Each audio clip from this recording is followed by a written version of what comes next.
Good morning and good afternoon, and welcome to another episode of Before Coffee. It is Good Tues News Day, the episode where we cover all the good news we could find this week and, well, part of last week. Since last Tuesday, we've got some crazy stories out here.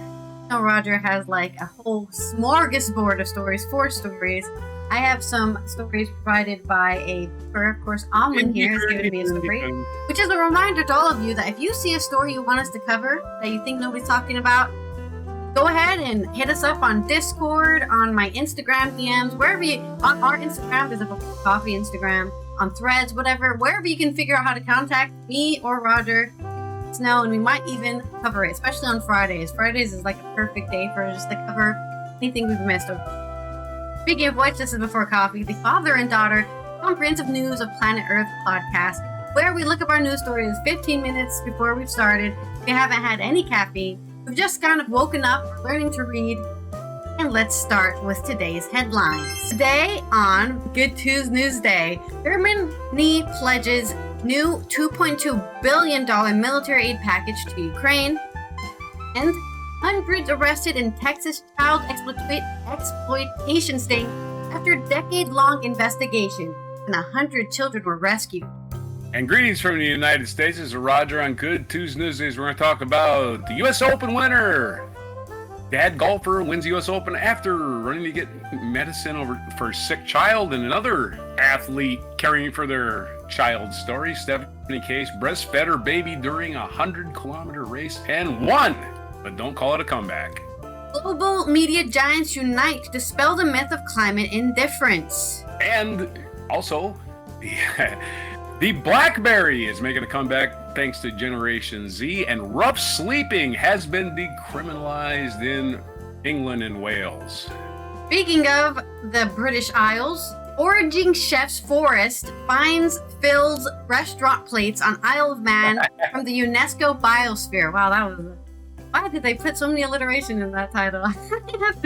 And it's National Mascot Day, and it's National Cherry Tart Day. Anyway, National Mascot Day. So put on your big old beaver suit and get out there. It's June 17th, 2025 on Before Coffee.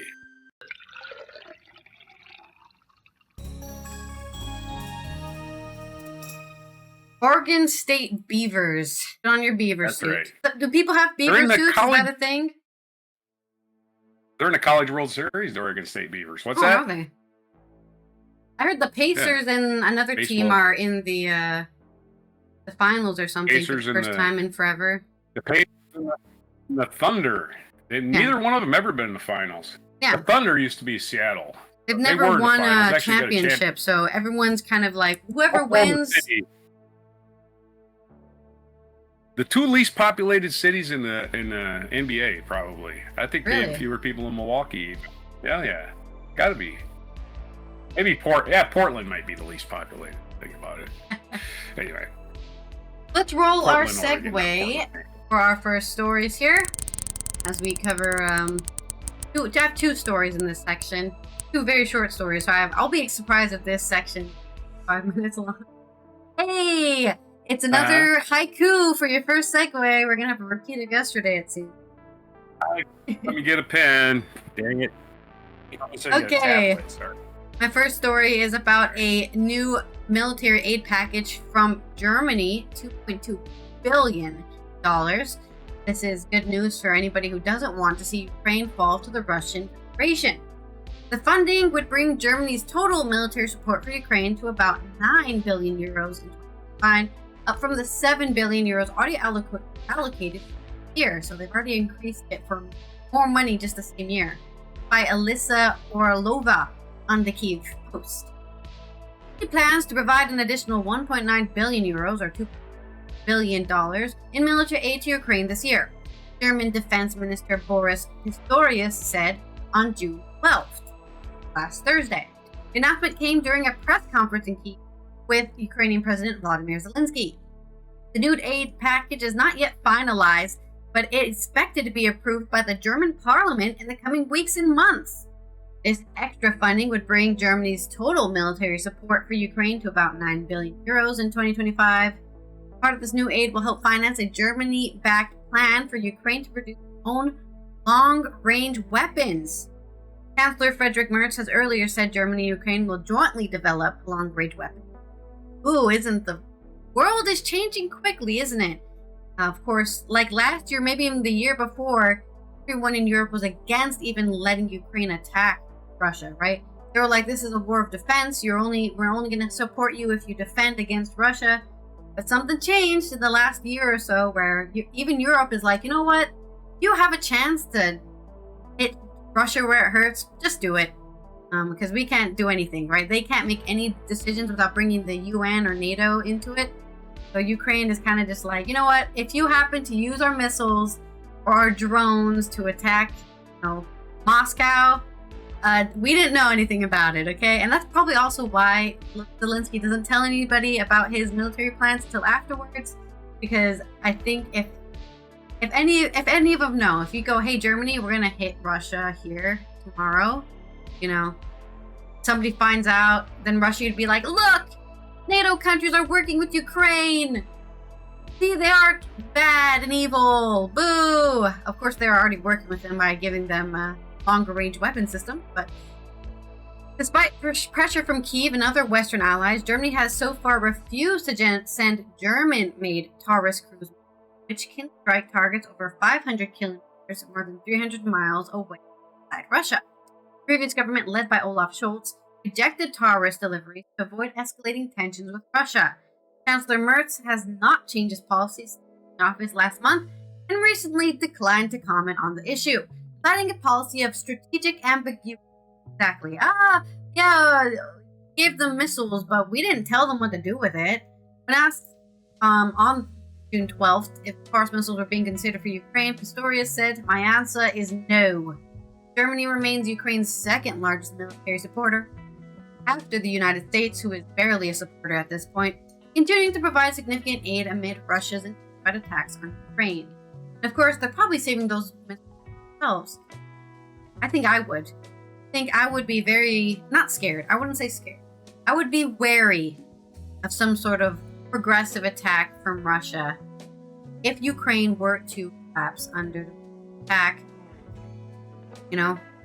Maybe want to save some of those cruise missiles for yourself, because Germany is even farther away from Russia than Ukraine. So you need a longer range if you're going to throw some cruise missiles. Not that we don't want that to happen. To be fair, right? I don't want civilians in Moscow getting bombed. I think that's probably why they're holding on to them. That's my theory. Zero military knowledge theory. Russians got to do is rise up and overthrow that idiot. That's what they got to do. Revolution 2.0. That's right. And what does your haiku say about that? It says, war is expensive. You either pay with treasure or perhaps with blood. Treasure. Haiku. Treasure or blood? That's all your money? Yep. Well, give us your lives. And my next good news, this is coming from our constant viewer and supporter, Omlin, who has sent me the story from the 11th of June, so last Wednesday, as an FBI task force has committed.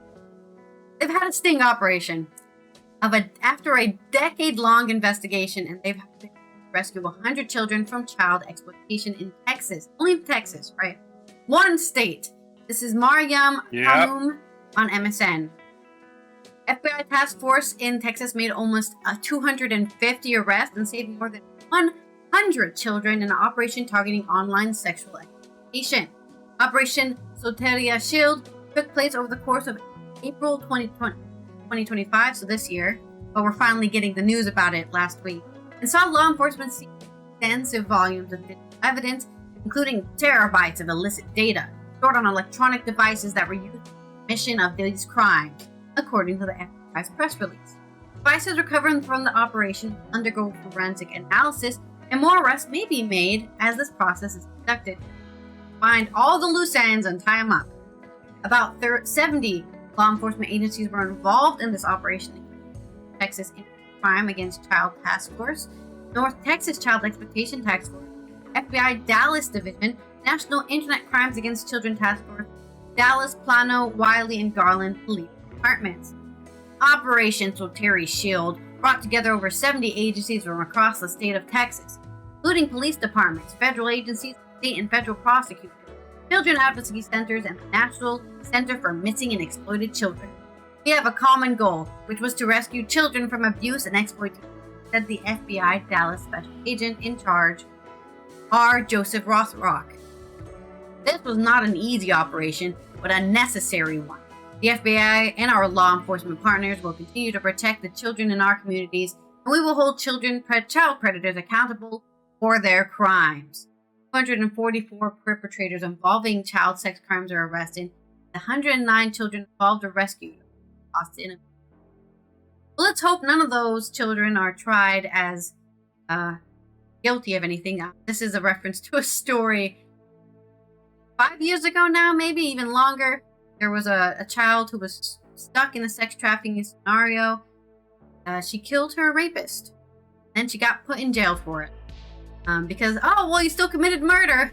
Yeah, she was also a victim of child trafficking. Oh, she's 16, so she's old enough to know murder is wrong. Okay, what about the guy who died? Did you know that child sex trafficking is wrong?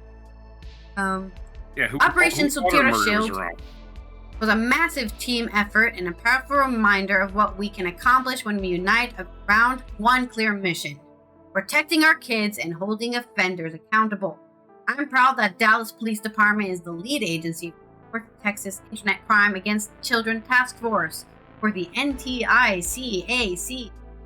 Yes, that's so long. And I'm grateful for many agencies who contribute to the successful operation, said Dallas Police Chief Daniel C. Camillo. Online exploitation of children is one of the most insidious crimes we face as a society. It reaches into every community, crosses every boundary, and leaves lasting harm on its young victims. Operation Soteri's Shield brought together an unprecedented level of collaboration to confront this crisis head-on. Through this operation, we not only rescued children from unimaginable abuse, but we also sent a clear message. Those who seek to harm our children online will be found and brought to justice. Our work is far from over, but this effort has made our community safer and brought hope to those who need it most, said Plano Police Head Drain. The investigation took place over the last 10 years. No more details now. I'm sure we'll get more details about what happened as time goes on and more details are revealed. We need names. Very extensive, probably undercover operation, right? People going in there, being undercover, being involved, seeing the things that were being dealt to these children. They were probably trapped in terrible situations.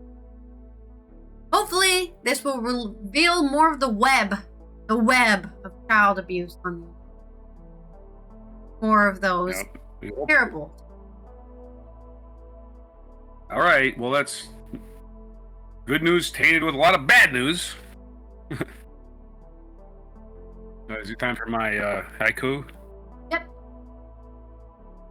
Okay. Why ban abortion? In Texas, it's for pedos. Can have more victims. Well, I guess not anymore, I hope. So basically, yeah. In Texas. Well, I mean, if you're sexually assaulted and you were forced to have a child, that child is not going to have a happy life. No, it's just going to be funneled back in. I guess child that's slavery, true. for all we know, right? There you go, There's man. probably It's historical reason evidence abortion of that happening exists. at the beginning of human civilizations.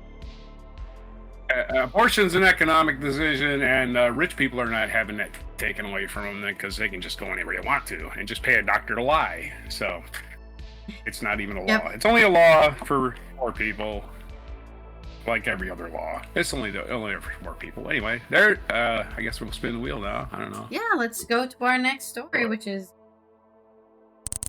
I guess, your segment about sports. A Father's Day and a Mother's Day celebration. We can do that one first. And just my stupid National Day calendar started playing music again. Yikes! Hope it stopped this time. Yeah. Nope, it didn't stop. Hypothetical. Mute button. Hypothetical? Okay, let's mute this silliness. You can play. Oh, I can pause it. There you go. There you go. All right, so we're going to talk about sports. We're going to talk about the U.S. Open. You watched the U.S. Open, which I did because I have nothing. I have no life. I don't watch sports, but I'm glad you enjoyed it. Golf is. I don't really play golf that well, and my thing is, man, I hit the ball, and I'm never finding it. So I usually end up looking for my ball for 5 minutes and just playing one out of my bag because I couldn't find it, right? But the pros, when they went out of bounds, they have thousands of people to help them find their ball, so they never lose their balls. Plus, there's people paid to find their balls that work at the course.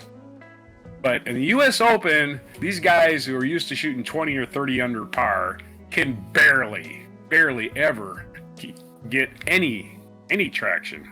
Can barely score in any holes. That's why I love watching the U.S. Open. It's a hard course. The winner, as a matter of fact, the winner this year was 1 under par. 1. Typically, it's around 20 to 25 under par for a regular course after 4 rounds. The only one guy beat par in the entire field, and his name was J.J. Spaun. So we're going to talk about him. Dad golfer wins U.S. Open at 150 to 1 odds after running to get medicine for sick daughter. This is from Nathan Federick from the Good News Network. They've actually hired a reporter besides Andy Carvey.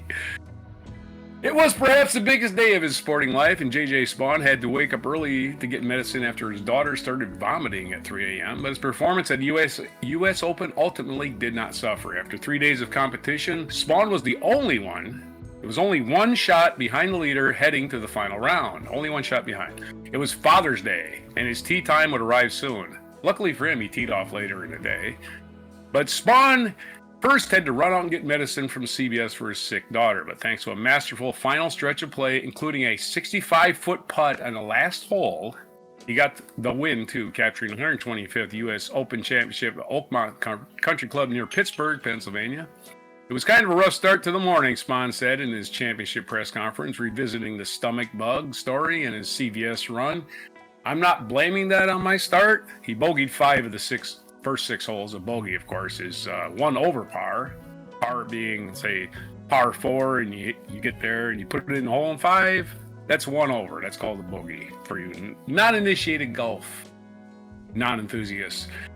I'm not blaming that on my start, but it just kind of fit the mold of what was going on, the chaos. In the end, Spaun, a 34-year-old California resident who has also suffered from type 1 diabetes, recovered and took the lead with a magical drive and a birdie on hole number 17. He added another birdie on 18 with an incredible 65-foot putt. I want to just point out that nobody, I watched this, I seriously had nothing to do on Sunday, so I watched a lot of this.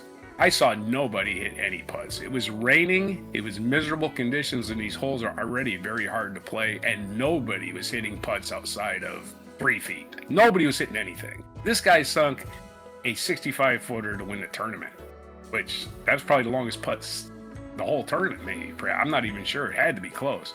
Anyway, he added another birdie on 18 with an incredible 65-foot putt. 18th hole is the last hole, of course, as his 2 daughters, both healthy again, looked on. Spaun, who finished at -1, was the only competitor to finish the tournament under par. It was only his 2nd win of his PGA career, and arrived after he entered the tournament with odds of 150 to 1, which I'm sitting there going, I wish I would have bet on him.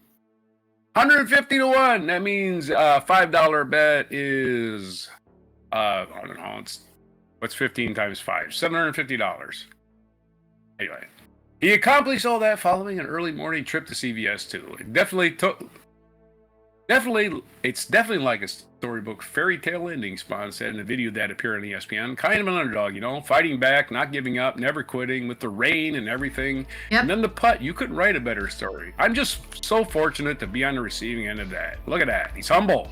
He doesn't say I did it. He said I'm fortunate. The kind of athlete you can cheer for.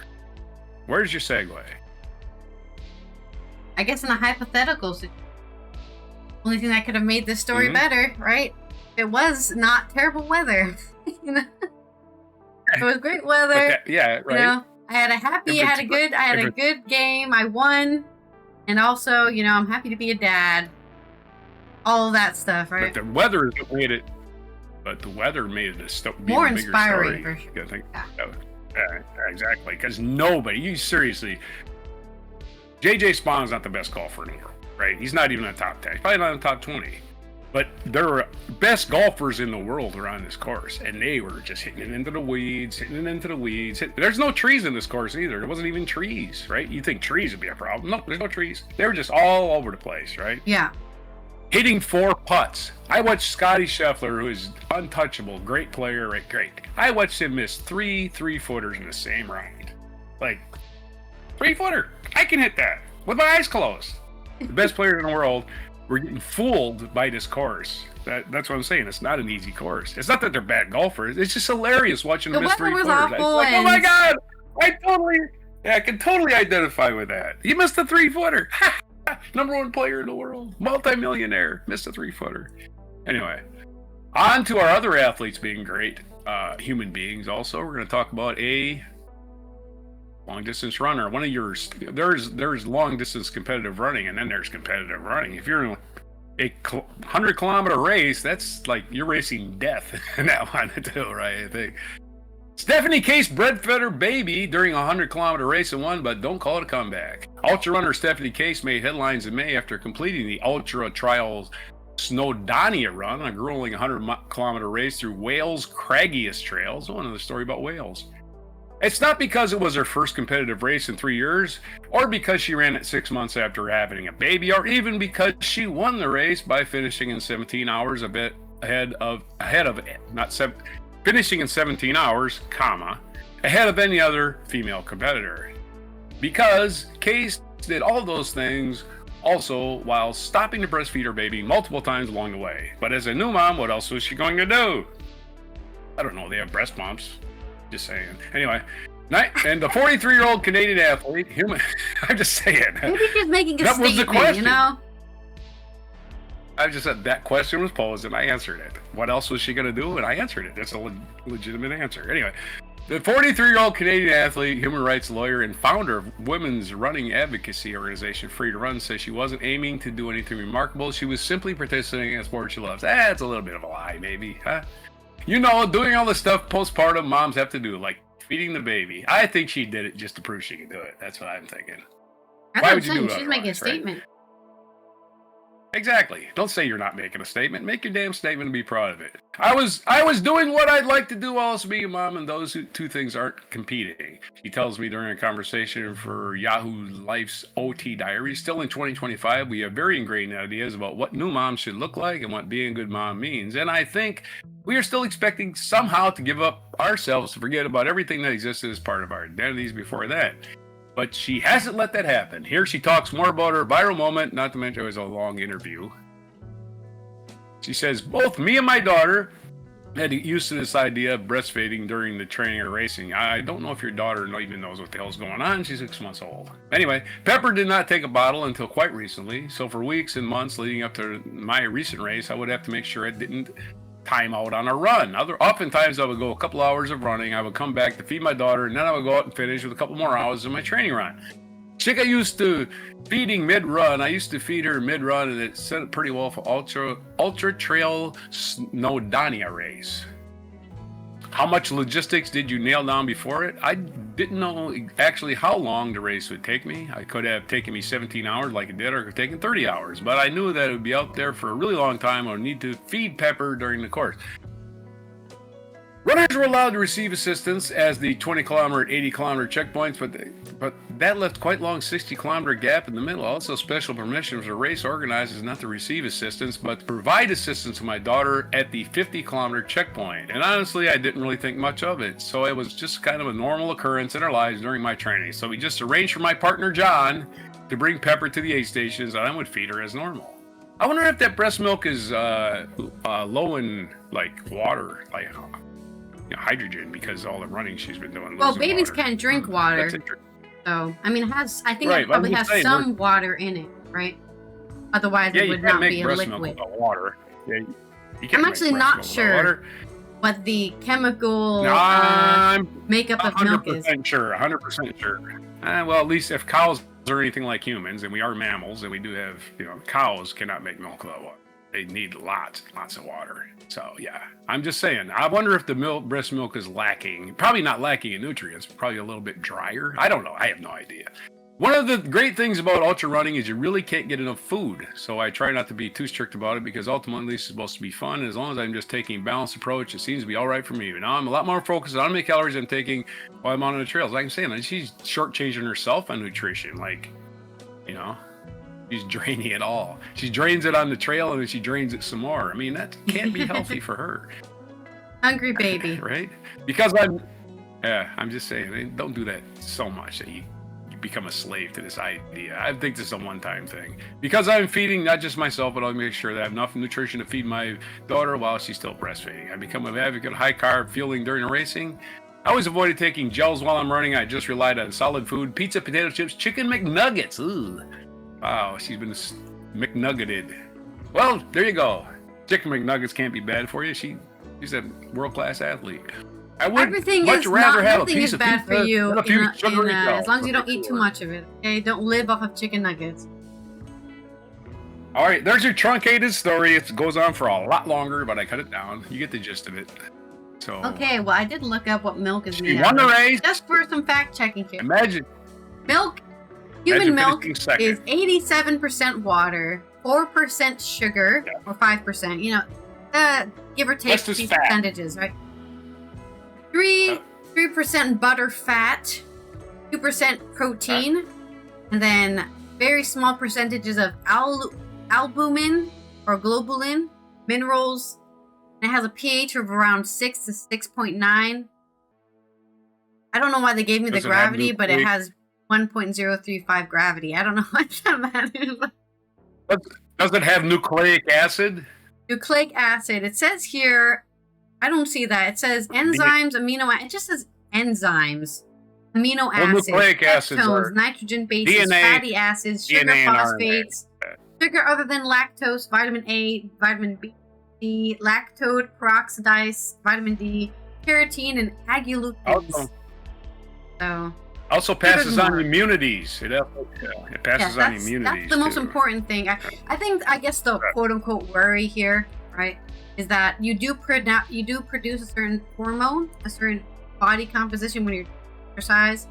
So I guess the question here is like, what hormones while you're exercising are you giving to your child?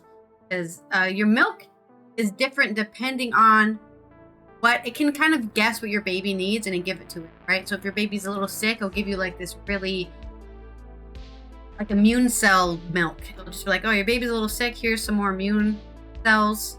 Or your baby is underweight, here's some more proteins and fats. Like somehow, through the magic of science, the mother's milk knows exactly what to give the baby when it needs.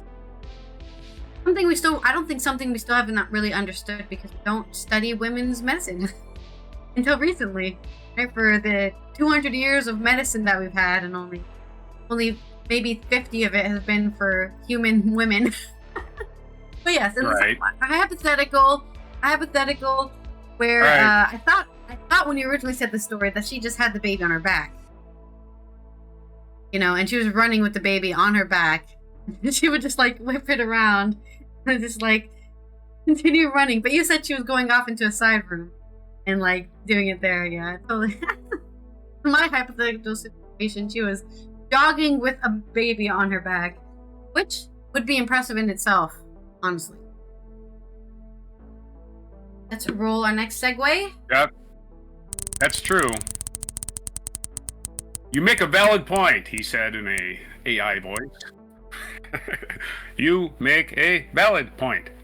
If this was the same thing. Tell a joke. Okay, you're gonna have to tell a joke about the world not ending. That's your next segue. This is from Robin Evelay on positive.news. Mm-hmm. Global media giants unite to dispel the myth of climate indifference. Most voters want bold climate policy, but politicians often don't realize it.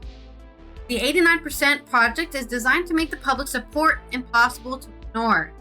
Some of the world's most respected newsrooms have united in a global climate reporting drive to amplify the voice of the silent majority, care about the environment, and to show them that they're not as alone as they might think. Research shows that 89% of people worldwide want governments to take stronger action on climate change, yet many hesitate to speak up, wrongly believing they are in the minority. Covering Climate Now, CN, a global initiative dedicated to improving climate journalism, has launched the 89% Project in an effort to challenge this perception. For the world news media, this narrative not only is new, most reporters had no idea that public support for climate action is so high, it also reframes the climate conversation away from one division and retreat to one of the possibility of common purpose, said CN co-founder Mark Hertzgaard. Academics point to a mental barrier known as pluralistic ignorance, the false belief that our own views are not widely held. I'm special, no one thinks like me. Only I care about the environment, no one else. That's one reason people stay silent on climate debate. The lack of public discussion reinforces the norm that others are not concerned and hampers the likelihood of collective organization. Great psychologist Cynthia France introducing a 2020 topic. More recently, researchers from Germany and Denmark polled 130,000 people across 125 countries and found over 2/3 would be willing to contribute 1% of their personal income to climate causes. I mean, for me, what would that be? $1. There you go. Raising awareness about the broad global support for climate action becomes critically promoting a unified response to climate change. That's where the 89% Project comes in. News outlets backing the initiative include some of the biggest names in journalism. The Guardian, Time Magazine, Reuters, and Al Jazeera are just a few of the organizers on board. The fact that there is a massive global majority in favor of a climate action struck us from a journalistic standpoint as a great news. Hertzgaard covered the environment for New York-based monthly magazine The Nation. That is, it told people something important they didn't already know about the world about them. Since its launch on Earth Day in April, stories published under the 89% banner have reached a combined audience of hundreds of millions. Hertzgaard said, adding that the project continues up to the COP30 in November and beyond. What can individuals do? Hertzgaard asked. One really useful thing: share these stories with as many other people as possible, including their political leaders. It turns out that most government officials also don't know a strong majority favor climate action. That's because most of them are listening to their sponsors, which are corporations who are like, no, my bottom line. If we remove how many things we do, I'll make less money. So yeah, I'm going to tell you people don't care about the climate so that you believe me because I pay you. I, helped get you elected. So you need to listen to me and not your people. As the woman yesterday in our mic drop movie said, right? Out there meant to represent us, but they're only representing them. So, I'd like to be part of the solution. I guess also tell other people you care, right? Share it with your family, your friends, when you're at a party. You don't have to bring it up in a pretentious way. Just be like, hey, I care about the climate. Oh yeah, me too. It's almost like all of us do. 89% of us do. And we all want the Earth to continuing. Give me a joke.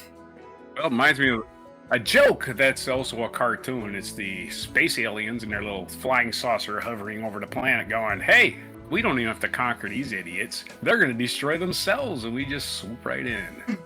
Something to that effect. Man, you're so doomer for today's Good Tues News Day. All of your segues of just... Well, I'm waiting for the aliens. I'm like Kent Brockman. I welcome our alien overlords. Anyway. Please come and take us over. We don't know what we're doing. Anyway. Well, that's the thing is, we do know what we're doing. 89% of us, at least, know what we're doing. That's the whole idea. Yeah, I guess. We're taking profits over actually existing. That sounds like we know what we're doing, right? No, look we how much aren't. Money I have as the world. That's what I'm saying. We aren't doing big that. Pile of money. It's the corporations are doing that. Big pile the of people. paper. 89% of the people aren't doing it. They're actually caring about them. Corporations only exist on the backs of fake money that doesn't exist, called stocks. Yes. Right? The only reason they exist. They don't exist otherwise. So if you stop buying their stocks, they will cease to exist. That's the simplest thing in the world I can say. Don't buy any more stocks. Just don't buy them. Cash in your 401k right now. Take the penalty. Punish the oligarchs. Take all their money. If there's no stock market, they can't have money. Don't you understand that? The stock market crashing isn't bad for most people. Only the people that have money in it. I mean, it's bad for all the people who are thrown out of unemployment. But again, they weren't doing that great anyway, were they? They were just struggling. Anyway, there's your fun little joke. Let's go ahead to our next story. Right. Had nothing to do with yours, but whatever. No, it did. It did kind of have everything to do with it. And hopefully I've got a limerick for this stories, right? Oh, I thought you had two stories. Okay. Nope, that was it. All right. So we're going to get on to it. Oh my goodness, I'm bad today. We're going to talk about the Blackberry. Yeah, that's right. The Blackberry. Yeah. Remember the Blackberry? That's right. Some people this is from fastcompany.com. Are you going to explain what that is? Oh, yeah. Might have to. Fastcompany.com has a story. Eve Upton Clark. And she starts off, it's 2009. What were you doing in 2009? Everyone is rocking ankle socks. TikTok is just a Keisha song. You pull out your BlackBerry Bold 9700 and update your BlackBerry Messenger or your BBM status. All is well. Before the iPhone, the BlackBerry was the it phone. At its peak in the early 2000s, BlackBerry commanded over 50% of the US and 20% of the global smartphone market. But times have changed. Physical keyboards gave way to touchscreens, and eventually BlackBerry discontinued support for its classic phones in 2022. But this isn't where the story ends. The 2000s have since made a comeback. As the New York Times recently reported, everything millennial is cool again. According to that list, I'm happy to report is the humble BlackBerry. I don't know what's so humble about it. Getting a BlackBerry Bold just because one TikTok user posted holding up a BlackBerry they purchased on eBay for $40. Shit, that might be my next phone. I'm thinking about it. This is a sentence I never thought I would say, especially not in 2025. Another wrote, unboxing a secondhand BlackBerry Bold 9900. I got a BlackBerry. She goes on to explain, my first phone was an iPhone in 6th grade, so I never got a chance to get a BlackBerry like I always wanted. This has always been a dream of mine. The hashtag BlackBerry on TikTok now has over 125,000 posts with users sharing their retro finds and long forgotten phones pulled from drawers, including models like the BlackBerry Classic Q20 and the Lilac BlackBerry Curve. I think Mom has like digital 3 of those in the house right now. You can probably go find some. Cool. Kind of would have to be for the same cell phone system you used, right? Because they're all the same. Just in time for the digital detox summer, Gen Z is putting down their iPhones and bringing back flip phones and trackpads. Ooh, flip phones. I never threw away my flip phones. Just in time for digital detox summer, Gen Z is putting down their iPhones and bringing back, but I want this same sentence over and over again. Here's a quote. Here's a quote from social media. POV, you bought a BlackBerry in 2025 because your iPhone is ruining your life? One post with 6.4 million views raids.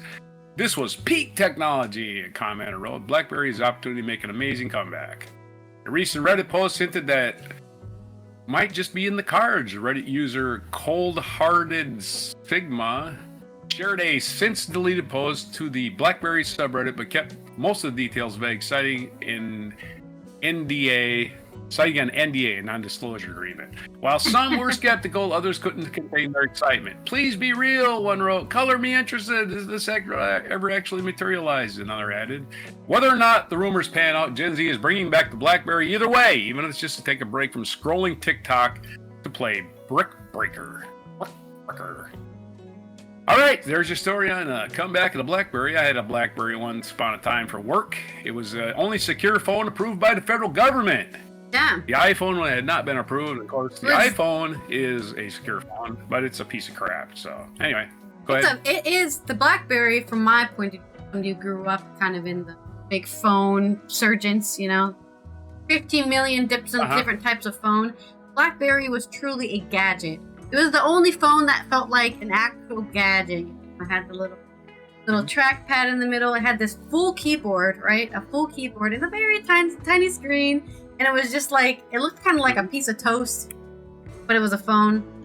Very, very gadgety. Yep. So I can see why it's coming back, because there's a lot of Gen Z for sure are having, I guess it wouldn't be nostalgia, but kind of this whole, wow, I didn't know this existed. I just discovered this cool piece of technology. It's like if I started buying rotary phones, back in the 2000s. Whoa, rotary phones! So cool!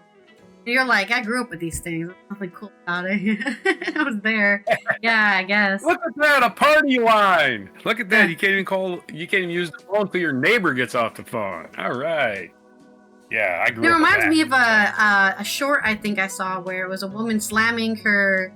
Some phones still have the flip phone thing, right, where you can slam it closed. And she was like, this is the most fun thing ever. And it's like, yeah, everyone grew up with that in the 2000s. Everyone had flip phones. They were slamming it closed. Yeah. Bam. Welcome. Yeah, now you can't do that, right? You just hang it angrily with your finger. It's not the same effect. If you watch Breaking Bad, every phone call ends like this. Yeah, just break it in half. Yeah. Kill the burner phone. Kill the burner phone. Okay, I have a limerick for this story. A bold berry, once known far and wide, its gadgets and gardens it did abide. Though times turned, it seemed lost. Its glory, a ghostly cost. And now it's back, a sweet blackberry ride. There you go. Right. Wow. We always got to applaud our limericks. If we can find it. I'm so slow on the soundboard. There we go. Yay! Delayed. Okay, another story about sleeping. If life wasn't hard enough, you can be arrested for sleeping. And that's something. Anyway, BBC.com, rough sleeping to be decriminalized in England and Wales.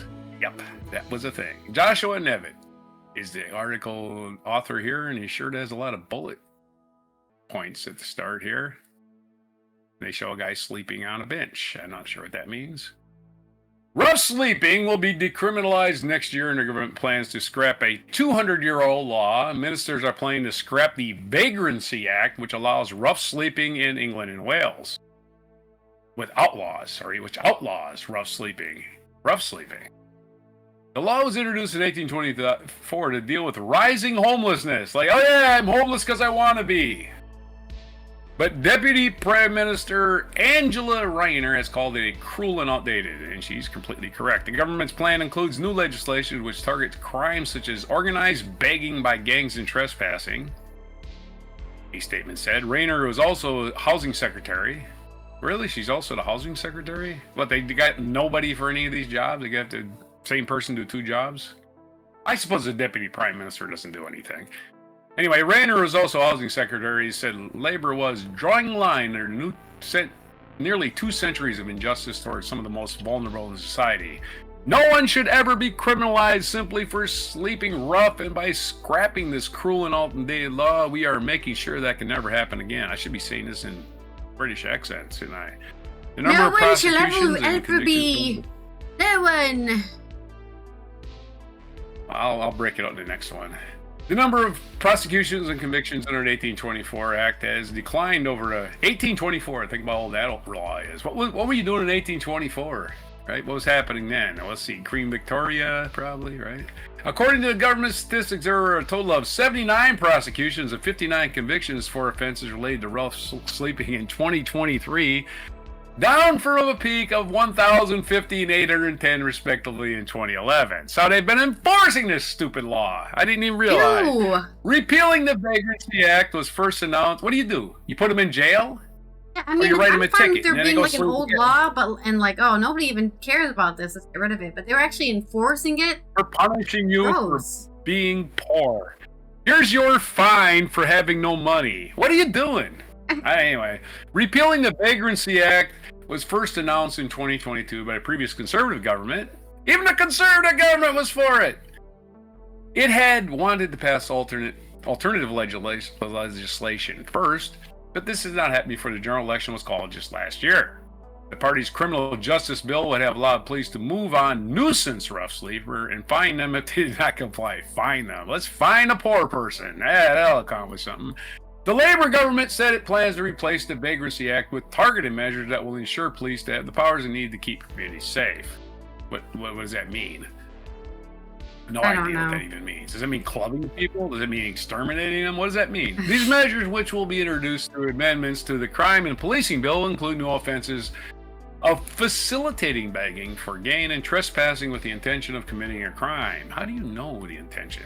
Homeless charities have long called for Vagrancy Act to be scrapped. Crisis Chief Matt Downey said, "This is a landmark moment that will change lives and prevent thousands of people from being pushed into the shadows away from safety." He praised the government for having such principled leadership in scrapping this pernicious act. "We hope this signals a completely different approach in helping people forced on the streets and clears way for positive agenda that is about supporting people who desperately want to move on in life and fulfill their potential." This is real progress, folks.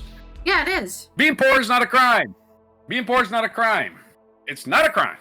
And civilized society should realize that. You're the ones that put them out there, by the way, with your oligarchy and your support of corporate fascism. You put them out in the streets.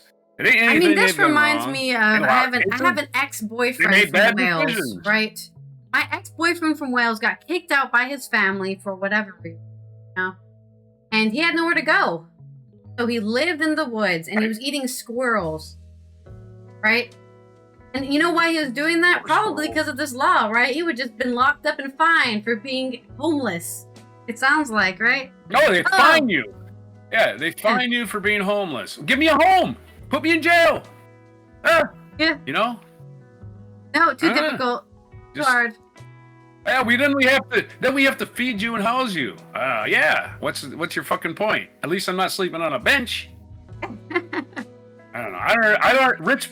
Once people get a little bit of money, they act like they're untouchable. That's the funny part, right? Like they can never happen to you. That can never happen to you. Ha.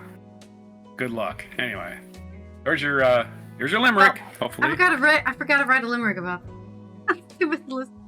Okay, I can carry on a little bit longer. Okay, yeah. Let me homeless people in this country are being rounded up and put in prison all the time.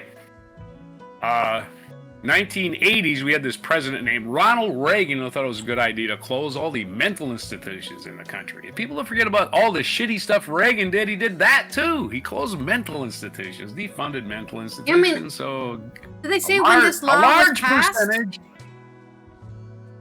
What the original law? Where did it come from? Like 1500s? 1824. 1824. Okay. Yeah, Victorian times. 201 years. Yeah. Yeah, Victoria. Lots of things rhyme with Victoria. And I'll tell you what happened in the big homeless crisis of the 80s caused by Reagan closing insane asylums, and crazy people had no place to go. A lot of them just went out and started committing crimes, stealing, stuff like that, got thrown in prison where they were probably mistreated.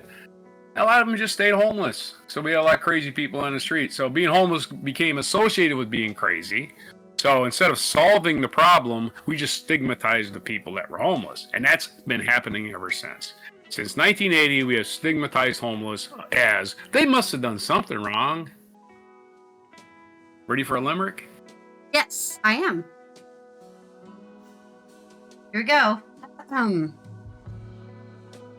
In England and Wales, a new dawn, where vagrancy chains have been drawn. No longer a crime, now free through the rhyme, a chance for the lost to move on. Instead of being stuck in debtor's prison. That's probably how they got you in Victorian times. That's definitely how they got you in Victorian times. There. Hey, you can't be a vagrant. We're going to fine you, and then we're going to put you in debtor's prison because you owe us a debt. Yay! Right, yeah. Unescapable. We're going to put you in a work camp. Yeah. Yeah, they're going to be labor camps all over this country. You watch. There are going to be people in labor camps. Yeah, labor camps are the future of the United States if we don't change soon. Okay, let's roll our next maybe segue. Other countries have avoided catastrophe. Yeah, for sure. Other countries have. England doing the smart thing. Nah. England, well, like, my thing with England is they're just hypocrites, you know. We're civilized, Right, but we right. treat everyone who's poor like trash. Okay, very civilized of you. Pay your taxes and support the richest family in the country too, right? Brilliant.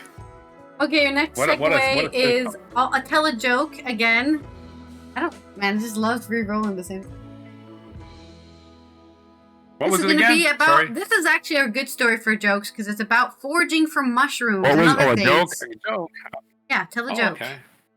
It's from Tim Gallagher on Euronews Culture. Rather than using rare ingredients to impress diners, Pipa Levels uses invasive species in her dishes to help the Isle of Man's biodiversity. Foraging, middle-class pastime, or cost of living godsend.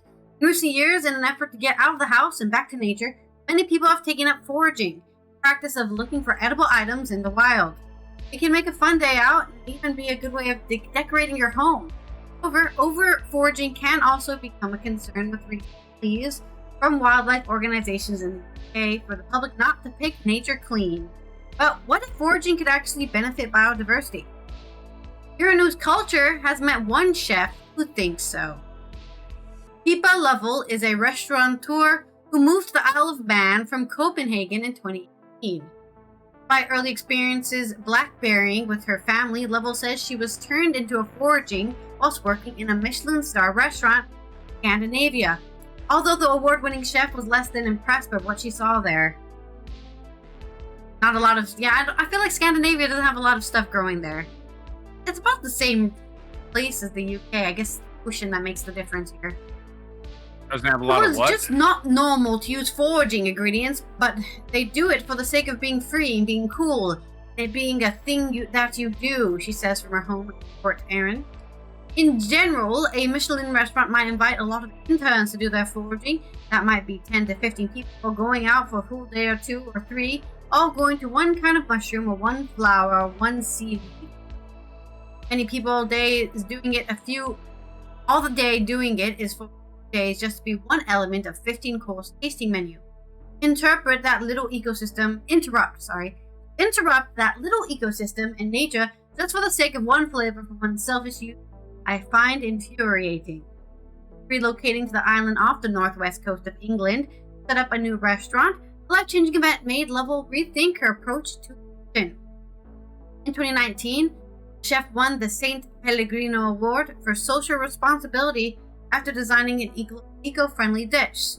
Shortly afterwards, she opened up her restaurant Versa, the vice versa, symbolizing her reciprocal relationship with the land. Here, she forages for 50% of her ingredients, serves it up to patrons, helping the local environment as she does so. If we're going to do something as a species that's detrimental to the environment, the community in many ways, actually let's flip it on its head and utilize the restaurant industry for good. Why not? The Isle of Man is part of UNESCO's network of biosphere reserves, areas which foster the harmonious integration of humans and nature for sustainable development. The list contains sites which countries like Lake Potsome in Ghana and cross-border areas like Mura-Drava-Danube, which spans Austria, Croatia, Hungary, Serbia, and Slovenia. However, the Isle of Man is only entire nation biosphere. I really wanted to move here because it's a biosphere, says Lovell. As a forager and a chef who considers herself an activist, it just seemed imperative that it was a really good place to talk about my values and ethos. It really supports everything I believe in here. Lovell's method is to use invasive species in her dishes to help the Isle of Man's biodiversity. Whereas some restaurants forage for rare ingredients to impress their patrons and then, well, that's extinct now, we ate the last one. Versa uses one which are plentiful so that searching for them won't disrupt life. A good example would be Lovell's use of Alexanders, originally brought to the British Isles by the Romans. Known as the pot herb of Alexandria, the plant soon escaped the kitchen and went feral. It now blocks up hedgerows on the Isle of Man, where Lovell uses its leaves as a replacement for parsley, stem as a replacement for celery, and the seeds as black pepper. Using the seeds stops it from spreading, she said. Stops the footprint of other ingredients, and there's more flavor, so you need less, helping the hedgerows, and there's more. Ideally, I'm looking for an ingredient that helps the environment by picking. Despite her experience, Lovell has no formal training as a chef. All her skill at cooking she picked up organically during her career, along with her knowledge of foraging, she says comes from a mixture of books, social media inspiration, and perseverance. You just need good public liability. Laughs. Yeah. Oh my god, I got an allergic reaction to this mysterious mushroom you picked.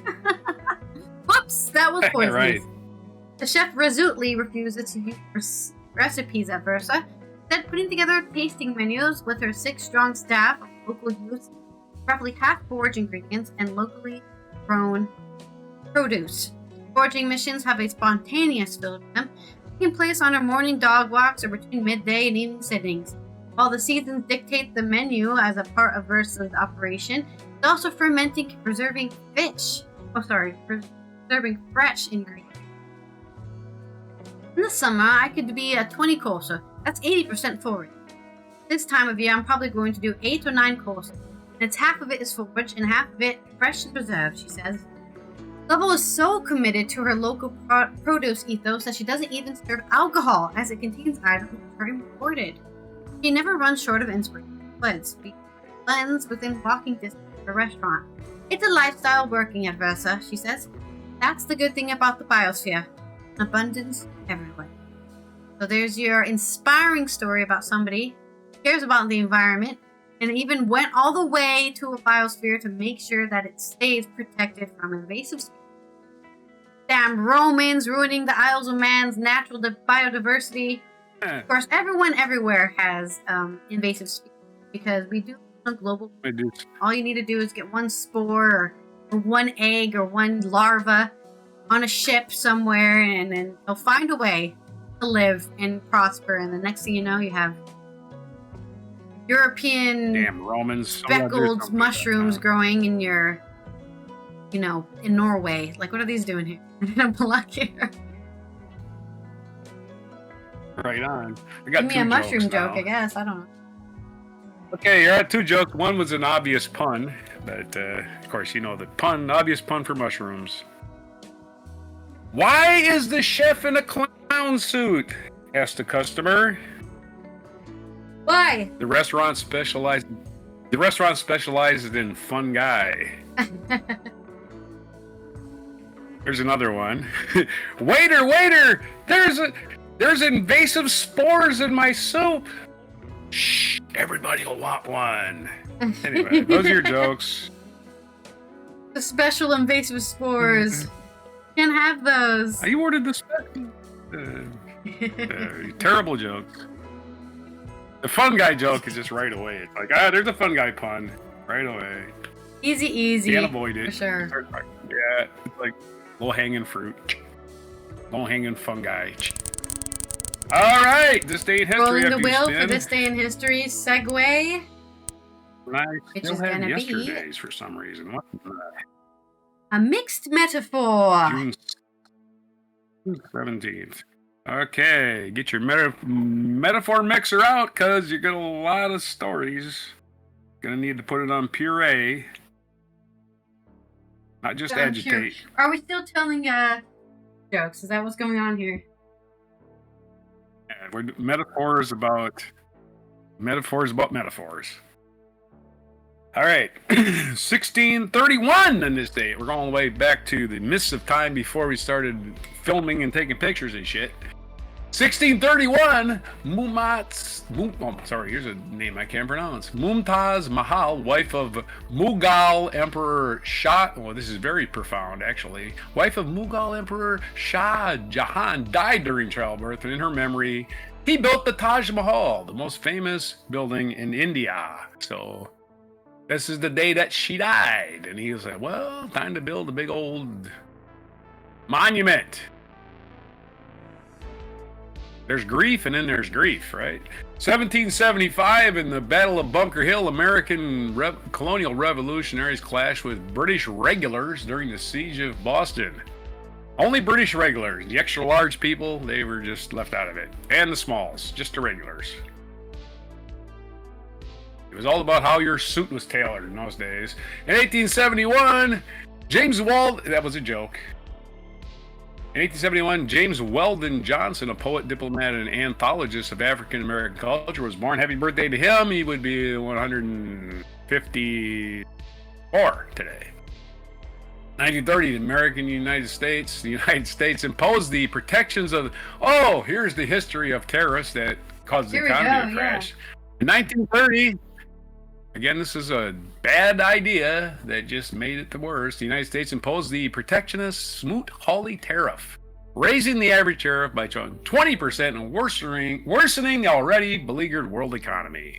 Yeah, the United States decided, you know what will solve this problem? More taxes. And don't make no mistake about it, tariffs are a tax. I don't know why you think they're not. And they're taxes on the consumer, no one else. 1940, the Soviet Red Army invaded Latvia, which led to an incorporation of the country in the USSR. And it took us a long time to recover from the Soviet Union and their bullshit. 1943, American pop singer. 200,000, why? Nobody likes Russia. Right. So fuck Stalin. Fuck Stalin. He was an asshole. 1943, American pop singer and songwriter Barry Manilow, specialized in elaborately orchestrated romantic ballads, was born. Happy birthday to Barry Manilow! Woo! At the Copacabana. Oh wait, this is supposed to be reminding you of a song? I better not start singing, huh? No, it was a mixed metaphor. Her name was Lola. So I can sing, because it doesn't have to remind you of a song. That's right. She was a showgirl. That song will never leave my head. At the Copacabana, the hottest spot north of Havana. I don't even like this song, and it's still in my head.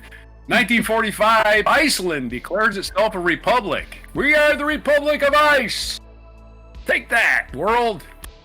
In 1972, the Watergate, an office apartment hotel complex in Washington, D.C., that was headquarters of the Democratic National Committee, was broken into by 5 men who were later arrested, prompting the Watergate scandal that upended the administration of President Richard M. Nixon, who was not a crook.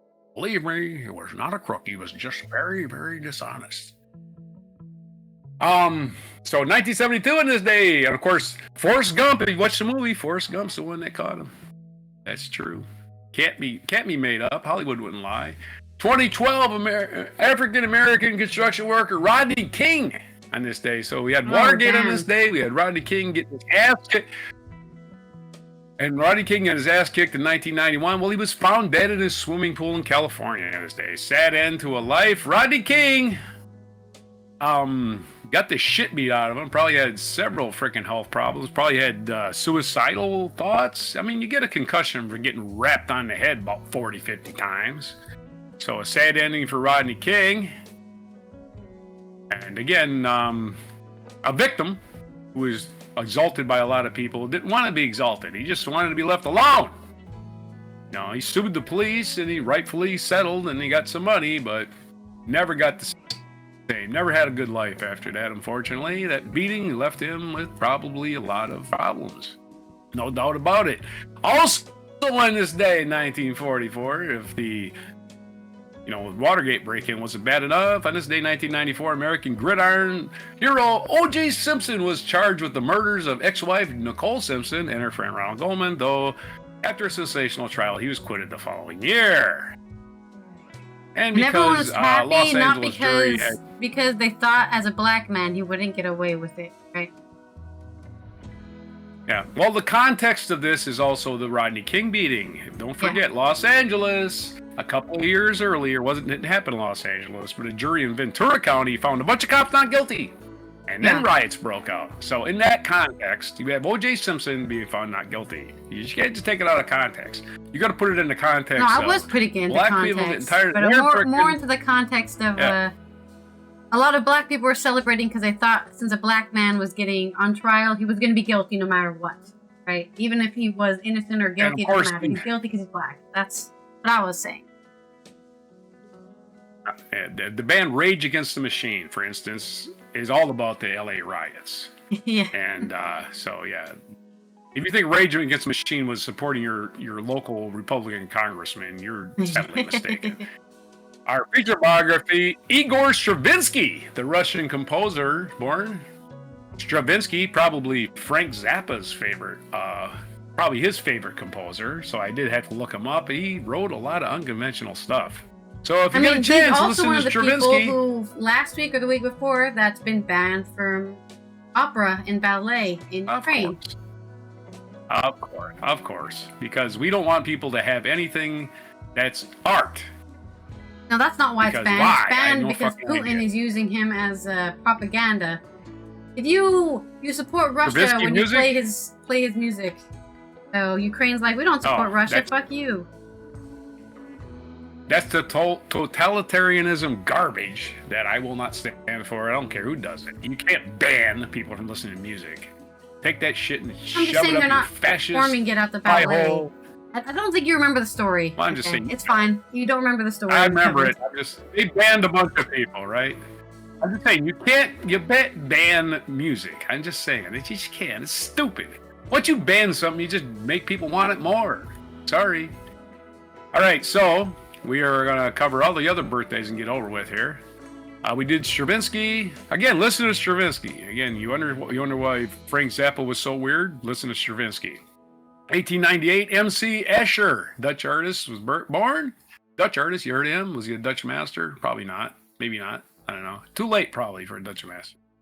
1908, Martin Bormann, German Nazi leader. Yeah, you got to remember their birthdays. Go buy Martin Bormann a cake. He's turning 125 today. All right. Another fascist, Newt Gingrich's birthday, born in 1943. He eventually became the worst, one of the worst. We're trying to surpass that. Unfortunately, speakers of the House in history. Basically, he tried to impeach Bill Clinton for having sex with a woman while Newt Gingrich was cheating on his wife at the very same time. Actually, exactly the very same time. Newt Gingrich had to resign in disgrace for being a hypocrite, and for some reason we're remembering his birthday. But at least it's Kendrick Lamar's birthday, American musician, born in 1987. Kendrick Lamar is only 38 today. Number So he's one still a rapper young in the little United pup. States, according to everyone. Yeah, I'm not a big rap star, but he pisses off the racists, so he's okay with me. So there's your days today. National Day calendar. It's not a lot of things today. It's National, let's see, besides National Mascot Day, it's National Cherry Tart Day. National Watery Tart Day. When I hear Tart, that's all I think of. I still think of, oh, Watery Tart distributing salt. There's no basis for government. Government comes from the masses. It's National Apple Strudel Day, so if you don't want cherry tart, you can have apple strudel and get ready to set on that path towards diabetes. National Eat Your Vegetables Day, that'll help you. That'll help you out. Eat your vegetables, then have that cherry tart. A National Root Beer Day. Well, that's a lot of food today. Holy crap, it's a lot of food today. So those are your days, your mispronunciations, your spins of the wheel, your good news. Good Tues News Day. On this day, June 17th. On before your vegetables, your root beer, your cherry tart, and of course your apple strudel. The greatest thing ever invented by Germany, apple strudel. Yeah, that's been us here with we're not the brightest cookie on the tip of the cake, but we try our best. Or the tip of the apple strudel, even. That's apple strudel. We're not the sharpest knife in the bag. That's right. We have also got a UN international observance. It's World Day to combat desertification and drought. Now, and that's not deserting, but desert, as in a place becoming a desert and droughts, which are going to be happening as the climate gets warmer and warmer. Of course, it's not really a drought in the UK, but they are suffering from a lack of water, plants, and desertification. Well, that's when all this fertile ground becomes unfertile. You can't grow anything there, and it's just sand. So, desertification, land degradation, and drought are among the most pressing environmental challenges of our time, with up to 40% of all land area worldwide already considered degraded. So you need to fight. So make sure if you see anything, to hear of restore land and unlock opportunities to save our ecosystem and restore it. United Nations is actually working on a decade-long restoration plan until 2030. Yep. What did you want to say? And let the animals do it. I'm just saying, So humans try to interject. Yeah, animals can help. Animals and plants themselves. We kill the natural plants that grow in the desert to grow crops that don't belong there. We've Yeah. been doing it this whole time, right? So that's what does desertification more than anything. This topsoil just blows away because there's nothing holding it down. No, it's true. Yeah. That's what they were talking about in the UK, right? I forget, a green MP or something was like, well, we're trying to work on some sort of building plants to be drought resistant just in case this would happen. But we weren't able to do that. So now we're in this scenario, right? Where all of our grains don't have enough water because we didn't ecosystem to support less water in the. That's definitely true. So food security. Food security is a global problem. If you think it don't affect you, don't be surprised in 5 years and everything costs way too much for you to afford, and you got to be eating, plant your own garden, basically. Yeah. Everybody's going to have to plant their own garden because nobody's going to be able to grow any food. Yeah.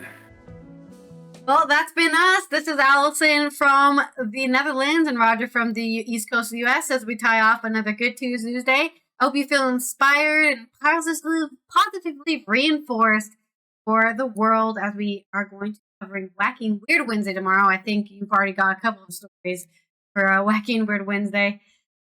So we'll be covering all the weird things that are going on in the world, just kind of getting some levity to what's happening out there. It's not all serious. Sometimes it's just, people smuggling snakes down their pants.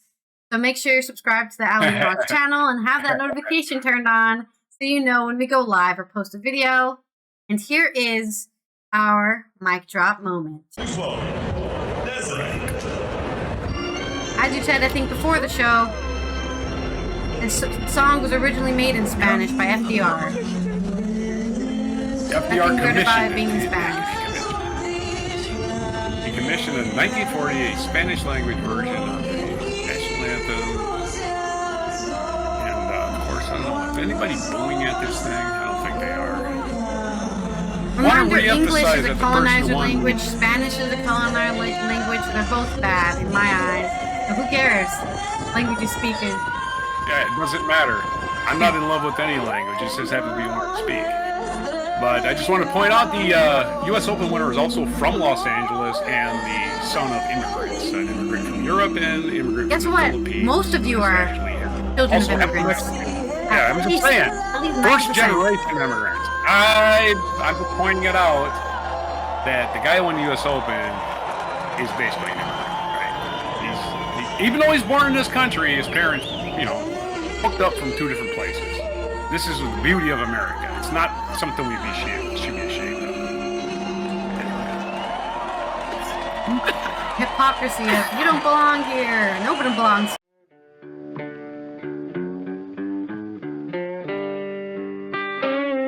Be sure to hit the like, subscribe, and notify buttons, and follow our other channels, Toxic Alley, History of Gravy, and Scratchy Old Records.